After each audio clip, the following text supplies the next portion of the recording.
Hello बच्चों, चलिए प्रश्न को देखते हैं। प्रश्न है अभिक्रियाओं में ए, बी तथा सी की संरचना दीजिए। तो देखिए बच्चों, यहाँ पे हमें दिया गया है ब्रोमोइथेन, जिसकी क्रिया केसीएल से करने पर हमें ए प्राप्त होता है।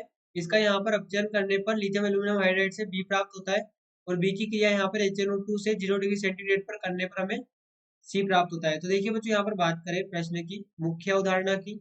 मुख्य अवधारणा, तो बच्चों यहाँ पर देखिए जो केसीएन है, यहाँ पर केसीएन ये यहाँ पर करेगा प्रतिस्थापन। यहाँ पर हेलाइड समूह का प्रतिस्थापन करेगा। हेलाइड समूह का प्रतिस्थापन। और यहाँ पर ये सीएन समूह को यहाँ पर एल्किल समूह पर लगाएगा। उसके पश्चात बच्चों यहाँ पर जो हमें प्राप्त होगा ए, यहाँ पर साइनाइड समूह, इसका जब हम करेंगे अपचयन, लिथियम एल्यूमिनियम हाइड्राइड यहाँ पर अपचयन करता है। लिथियम एल्यूमिनियम हाइड्राइड यहाँ पर अपचयन क्रिया करता है। और बच्चों अपचयन करके ये साइनाइड को परिवर्तित कर देगा यहाँ पर एमीन में। ये साइनाइड को एमीन में परिवर्तित कर देगा अपचयन के द्वारा। और बच्चों यहाँ पर हम जानते हैं कि जब HNO2 की क्रिया 0 डिग्री सेंटीग्रेड पर होती है तो यहाँ पर हमें प्राप्त होता है डाइएजोनियम लवण। डाइएजोनियम लवण।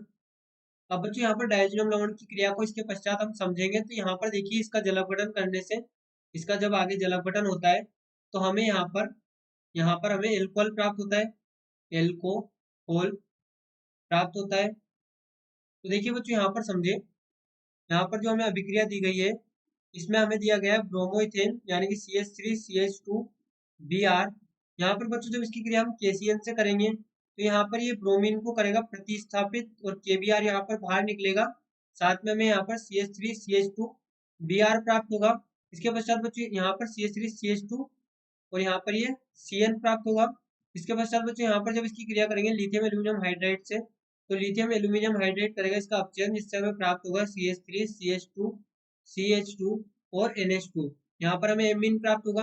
अब बच्चों यहाँ पर हम जानते हैं कि जब एमीन की क्रिया HNO2 से 0 डिग्री सेंटीग्रेड पर की जाती है, 0 डिग्री सेंटीग्रेड पर की जाती है, तो बच्चों यहाँ पर हमें डाइजेनियम लवण प्राप्त होता है CH3CH2 प्लस और Cl माइनस।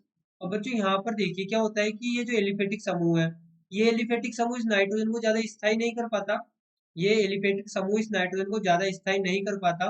तो क्या होता है कि यहाँ पर जब इसका जल अपघटन किया जाता है तो जल अपघटन के दौरान देखिए यहाँ पर जल अपघटन के दौरान CH3CH2OH प्राप्त होता है।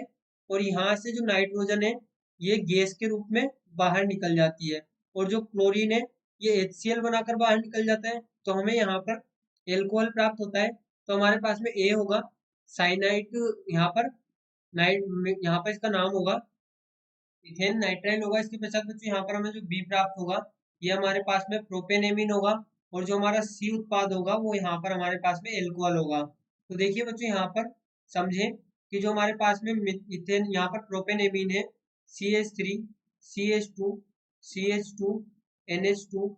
यहाँ पर बच्चों क्या होता है कि ये HNO2 से क्रिया करके 0 डिग्री सेंटीग्रेड पर HNO2 से 0 डिग्री सेंटीग्रेड पर क्रिया करके यहाँ पर CH3CH2OH का निर्माण करता है। यहाँ पर ही पहले तो यहाँ पर N2 प्लस Cl माइनस का निर्माण करता है।